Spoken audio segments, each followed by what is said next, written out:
માંગરોળ બંદર તેમજ ચોરવાડ બંદરોના માછીમારોની સમસ્યા ઉકેલવા માછીમારોએ કરી માંગ।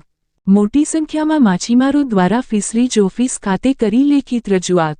માંગરોળ બંદરમાં 2200 જેટલી મોટી બોટો આવેલી છે અને 700 જેટલી નાની હોડીઓ છે, જ્યારે ચોરવાડ ખાતે પણ ઘણી નાની હોડી અને બોટો છે, પરંતુ માછીમારોની સમસ્યા હટવાનું નામ નથી લેતી।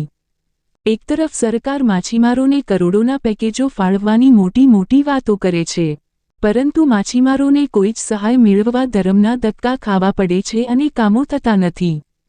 જ્યારે માછીમારોને મળતા ડીઝલ કેરોસીનમાં સબસિડી મોડી ચૂકવણી કરાતી હોવાના આક્ષેપ અને માછીમારોને કોલના લાયસન્સ પૂરા થયા હોય તેને રિન્યૂ કરવામાં પણ ભારે મુશ્કેલીનો સામનો કરવો પડે છે। જ્યારે દરિયામાં બોટ ડૂબે અને માછીમારો મરણ પામે છે, છતાં વીમા પણ નહીં મળતા હોવાનું માછીમારોએ કર્યા આક્ષેપ। એક તરફ ધંધામાં પણ નુકસાની થાય તેવું પણ માછીમારોએ જણાવ્યું। અનેક સમસ્યાઓનો માછીમારો સામનો કરી રહ્યા છે, પરંતુ જો આમાં કોઈ ધ્યાન નહીં આપે તો માછીમારોને બેકાર બનશે। રિપોર્ટ પ્રતાપ સિસોદિયા। 2 દિવસના ધક્કા થાય, મારે કોઈ કામ નથી થતું અને કામ થાય તોય પણ 5 મહિના 4 મહિના 3 મહિના 2 મહિના અને મેં છેલ્લા લગભગ 1 મહિનાથી કેરોસીન કાર્ડ ને પેટ્રોલના રિન્યૂ માટે મૂક્યા જ એ છેલ્લામાં છેલ્લો 1 મહિનો થઈ ગયો। અત્યારે હોડીઓ બધી ફિશિંગમાં છે, બધાએ ગાડી બજાર લઈને ચલાવ્યું।